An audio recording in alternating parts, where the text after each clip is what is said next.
Okay, so today's freaking lesson is gonna be that's not how you spell shadows. Shadows, flash, shadow shapes, and a little bit on value.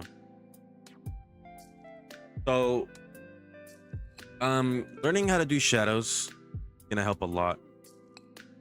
Learning placement of things, gauging distances of things, and looking at shadow shapes really helped me at least draw portraits a lot better. I'll get into that more later. You'll recognize that more later as you do it, but we'll start this. So what do I mean by shadow shapes? It's a thing I brought up in a couple of my other lessons, but I haven't really defined. Shadow shapes is literally just what the shape of the shadow looks like on whatever subject you're drawing.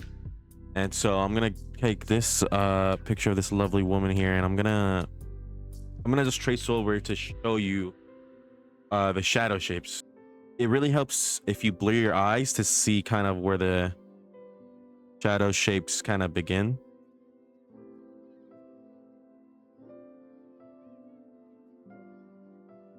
So this is the shadow shape. Let me fill it in. This part might be it. There you go. So this is like her shadow shape that's landing on her face right now. Um, just on her face, and you can see even if I don't draw anything else, when I take the thing away, there's something forming there. That's also in shadow, and I don't know how to. That it's more of a mid-tone, honestly, but it's fine. Um, yeah, we can see that this main big shadow shape is really informing a lot of the form of her face, and it's what's making it look really pretty. Let me just pull this in, and if I just pull in only the shadows here, her face, you can see when I thought this a face kind of form. If I trace a face along here, we'll really start to see, especially how much it informs it. This is without any other detail other than just the outlines of kind of her face, not even outlining her features really. That already looks a little bit 3D, just a little bit, just because we focus only on the shadow shape. And learning to see those shadow shapes on whatever you're drawing, very, very important, and is going to help you a lot improve in simply drawing and stuff. What you want to be doing is you want to be kind of deciding hard line on where the shadows are going to begin. So like let me quickly kind of draw the form of her face real quick.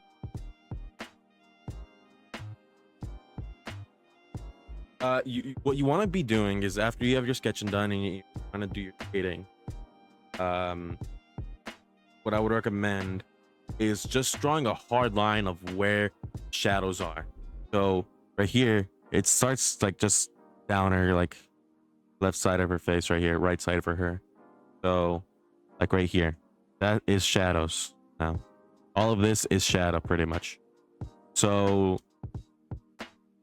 now we kind of know in our mind that everything here, even if it's gonna be in light, even everything on this side is gonna be darker than this side, and so it'll be a lot easier for us later on. And really, if you're doing this digital, you could probably just do this where you have a lower opacity brush, or you can do this if you're drawing physically. You can just draw very lightly, just draw whatever side is in the shadow, right?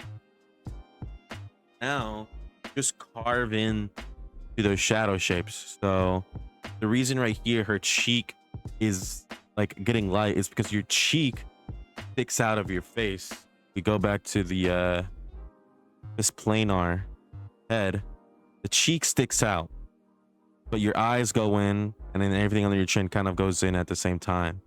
Your cheeks is gonna be catching a lot of light a lot of the time when you have kind of a lighting like this.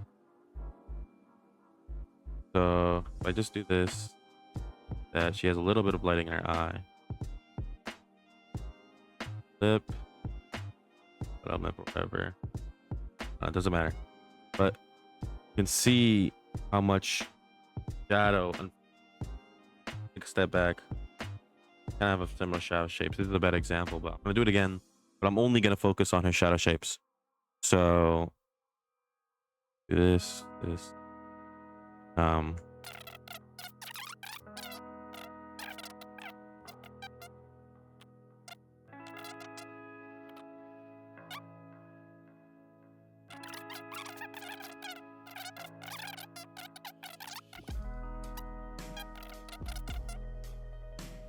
And then she has a little bit of, if I blur her other eye, has a little bit of shadow, like right here. It's more of a mid-tone under her eye, but I'll do a little. I only drew her shadow shapes, and that has informed so much of the figure now. And it's why it's important to learn shadows a lot, because look how much of this looks like a person's face without drawing the person's face, you know. I could see what I mean. Even here, her eyes catching a little bit of light. I would say not to worry about that at this point of learning, but if I were to draw the rest of her, like her outline, kind of this.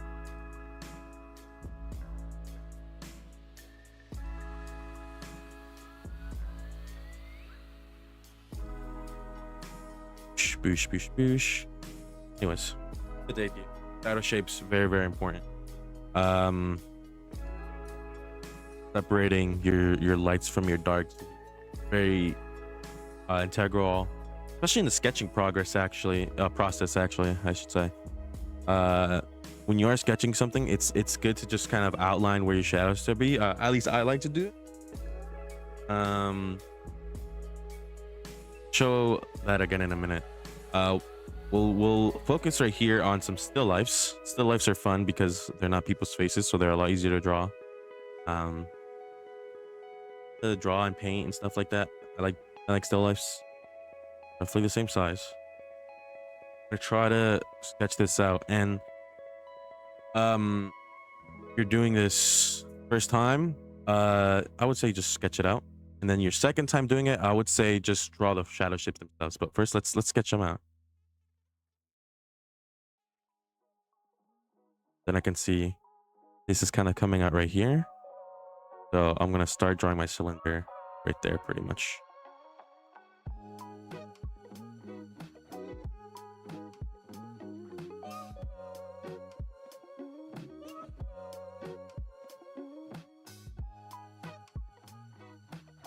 And now shadow shape. So if I squint my eyes looking at this, a shadow shape right here,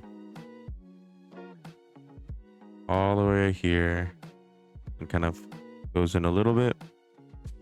Put this right here, fill it in with my little pencil brush here. Same with the square. Squares are the cube. Cubes are usually pretty easy because one side is going to be all one color, so you can very easily see the different one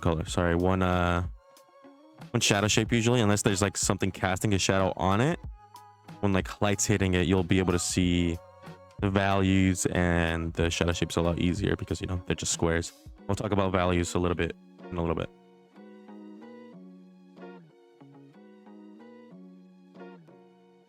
And then the shadows that they cast. So this cylinder, you can see the shadow shape also, like the things they cast right here, not just on subjects, but shapes they make on other things. So you have a little shadow right here from this cylinder, has a big shape, and then you can see the background of this is just kind of like probably like a cardboard thing they painted white. So just that, and then like a thing. So the light source is like up here somewhere. See this pot's making a kind of this direction kind of shadow. There we go. Just focus on the shadow shapes. We've got a nice little looking sketch here. Just focusing on shadows and whatnot. You can do the opposite for lighting. Look for light shapes as well. That might also help. Shadow shapes are a lot easier because light's so usually overpowering and stuff. But definitely be like this is a light shape right here. I would still call it a shadow shape. Little triangle that's always on the cheek. Not always, but a lot of times on the cheek because of how much it catches light. See here in this one, or like whole this kind of side of her face is in shadow, like her cheek catching that light. Old paintings right here. So this is, I think, a Rembrandt painting, artist Rembrandt, very famous painting of his. You can see here again separating the lights and the darks. I think around this side of his face, a lot more in darkness than this side. And when you're drawing stuff in darkness, it's a little bit of a cheat code. You actually will probably not need to even draw whatever is in the shaded area because it's shading, so we can't really see it. So for the reference image I'm going to give for homework, which is going to be this fella right here, I'm going to say don't draw anything in the shadows, just make them shadows and just make them a flat shape. Probably have 3 things for homework, but this is one of them. But I'll discuss that all at the end. Talk about freaking value. What is value? Might be a term you've heard once and now. I don't think that's a phrase. But what value is pretty much is very much used in color theory as well. Not that we're gonna be learning color theory anytime soon, but it's very integral to color theory. Value just pretty much means how light or dark something is, or if you're working from monotone, black and white, like we are right now, how close something is from black to white. Now in drawing and in painting and stuff, you probably are not going to use pure whites and blacks almost ever, unless you're doing a really stylized piece. You're probably not going to use straight up white and straight up dark or black because it's just a little too jarring. But either way, it's a helpful tool to show ranges. Here, right here, we have a value scale. See here from black to gray to, you know, white. And we're gonna make one right frickin' now. And I'm actually gonna do this on papers. Let me switch up the setup here. So what you're gonna want to do is make a little rectangle here a little bit.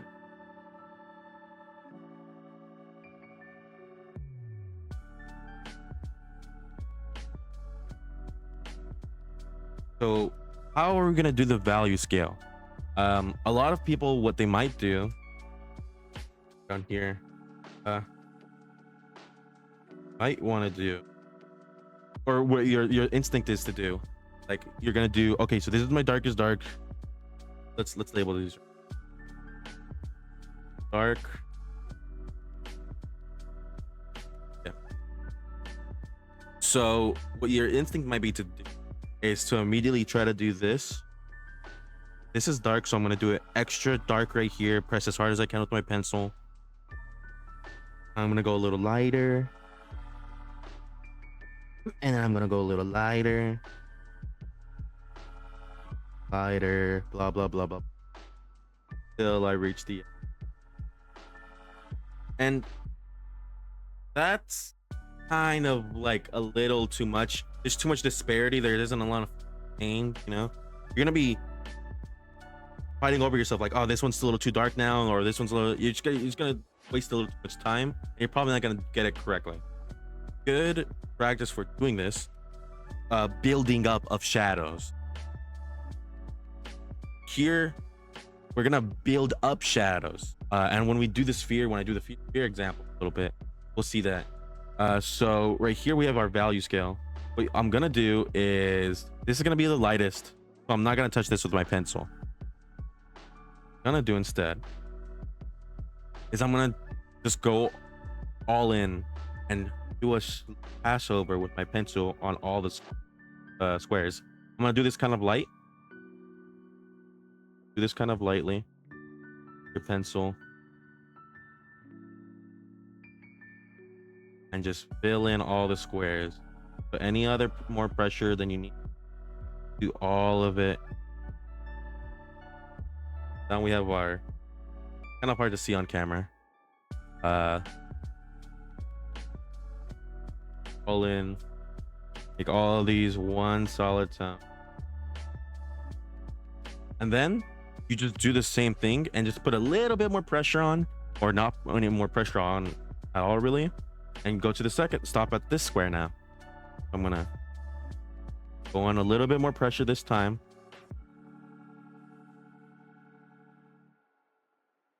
There you go. That. Now we have another tone. Very hard to see. I apologize for that, but let me see if I can actually boost the contrast on this. But a little bit the difference, and then you're just gonna do that for all the squares.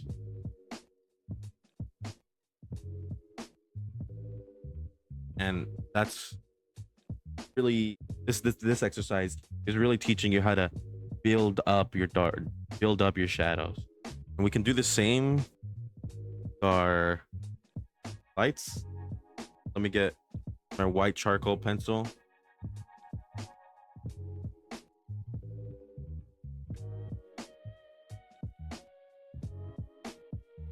Very important to build up your lights instead of just straight on going. See that with the sphere. So we're gonna move on to the sphere actually. Sphere.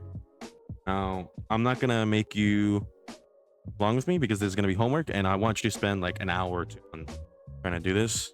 So I'm gonna make a circle first. I'm gonna teach about shadow terminology and how kind of tones like that like value study is a lot of like the shadow terminology. I think is kind of pretty linked to like all these shadow names and stuff. I don't really pay attention to them that much.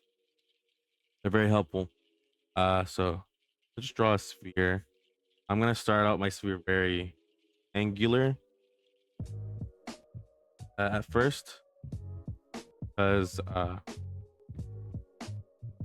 hard to do a perfect circle at first. If you have like a compass, I guess you can use that, but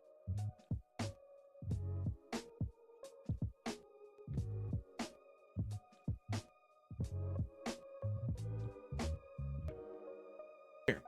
Okay. So shadow shapes, because this is gonna be from imagination. If you actually have like a ball or whatever and you can shine a light on it, I recommend very much doing that and looking at that as you're drawing this. But we're gonna just do this from imagination. I'm gonna imagine my light sources around somewhere over here. If you want, you can make a little marker. I like doing a little light bulb or like a little sun icon. This is my light source. Come on for it. So we're gonna start with making the main shadow shape. Where's the main shadow shape? And this shadow line I'm gonna make is called the Terminator shadow. Called? Yes, like the movie The Terminator. What's that?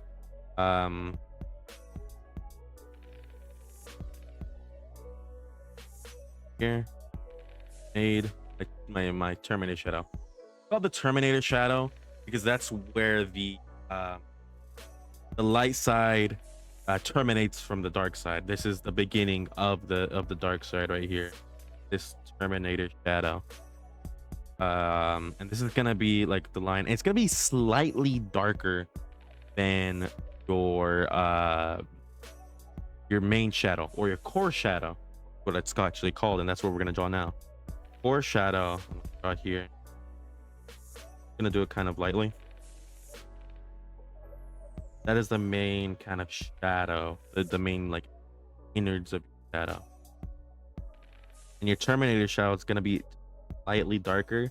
I would say just kind of make a bit of a darker fuzzy line at the edge of your thing right here.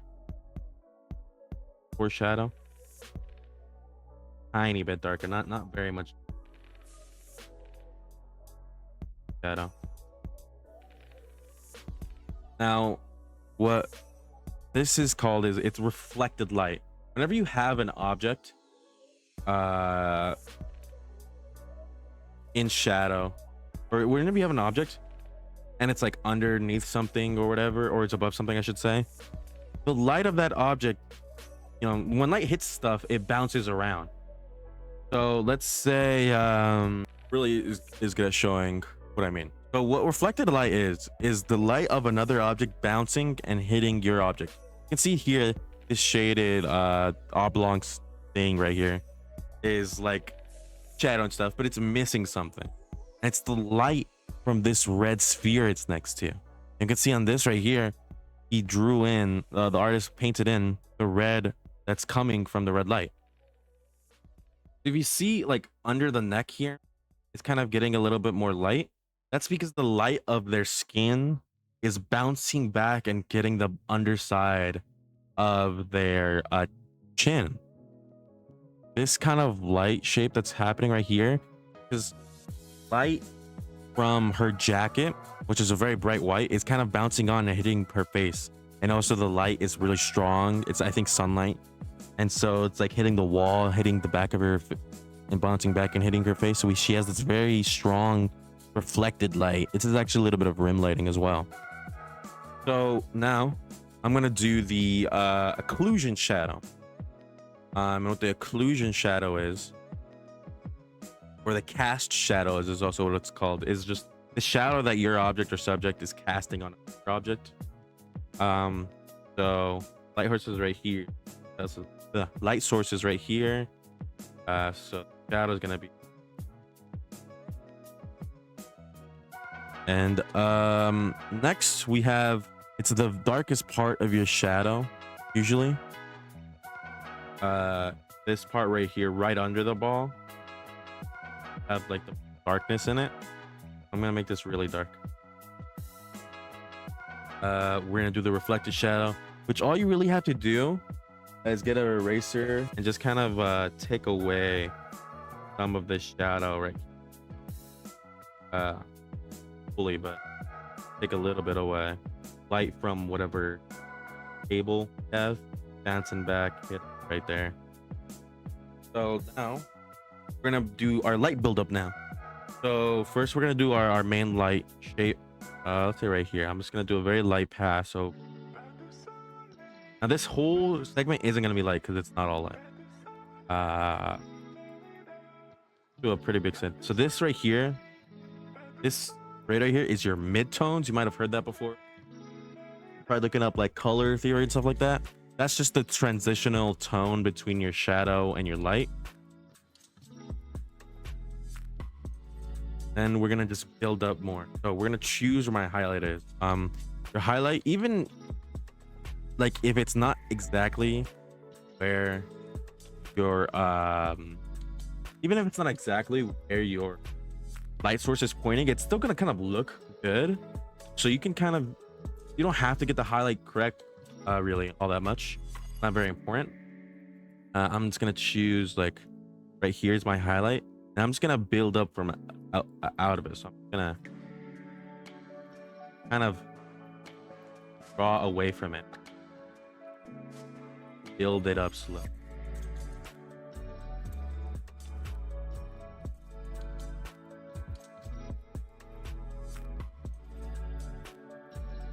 I'm gonna add my white to the rest of my table because the table is gonna be hitting, you know, getting all this light. Its only shadows really are ball shadow. Gonna do a quick pass. Then this will make a little, we'll make a like a dark shape. We'll just we'll fill in the background with a dark color or whatever. Fill it in. Then It'll make your whatever subject you're drawing pop a lot more, adding a little bit of a darker background.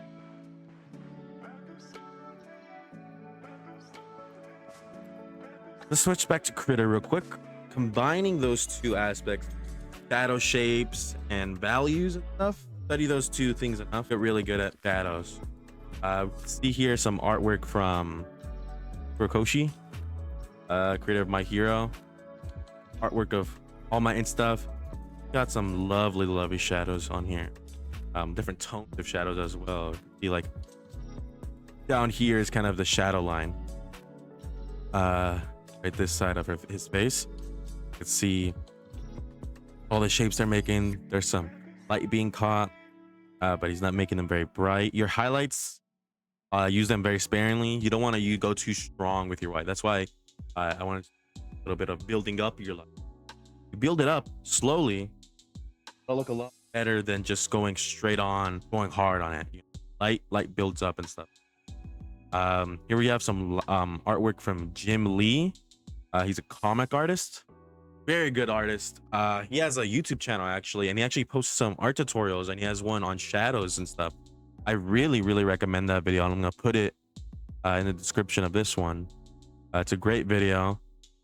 He's such a great artist, and you need drawing help from him, go look him up. And another creator who's very great at doing tutorials is Praco. He's a great art teacher on YouTube. Very much recommend him if you're struggling and stuff. He has stuff for head shapes and stuff. I know it's kind of a little bad for, I guess, for your teachers to be like, go look at this guy, he draws good, he knows how to teach, but he does that. He does it good. I'm gonna do another quick example of using shadow shapes, but I'm also gonna look for value as well. The values of the shadow, or the lightest shadows, which are the darkest shadows, stuff like that. So let me quickly sketch out this person. So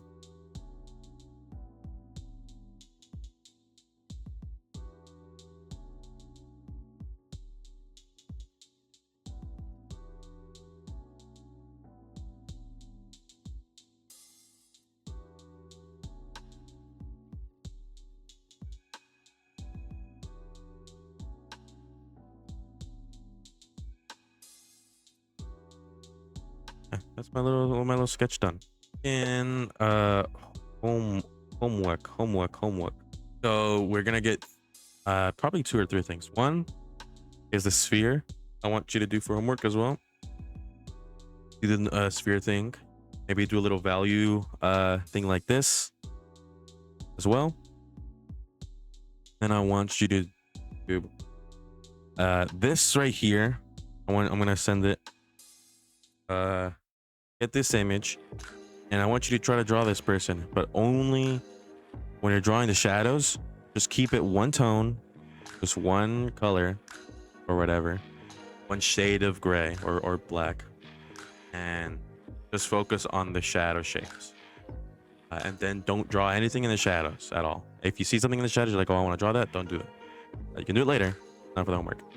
And then find a still life. You can use this still life right here. You use this still life right here. Just wanted you to draw a still life, kind of in the sphere method. I try to draw the Terminator, the reflected light, stuff like that. You can see in this bottle, the reflected light of this apple is hitting the back of this bottle right here. So we have a bottle of reflected light right here. A lot of drawing is just learning how to see stuff like that. So you'll learn how to see reflected light and stuff. Again, very much recommend Praco and Jim Lee's video. I'll link both in the description. This one, then I think that is it on shadows and values and stuff. Values will probably come up again if we do colors. It'll definitely come up if we do colors, because we'll do color theory and a lot of color theory.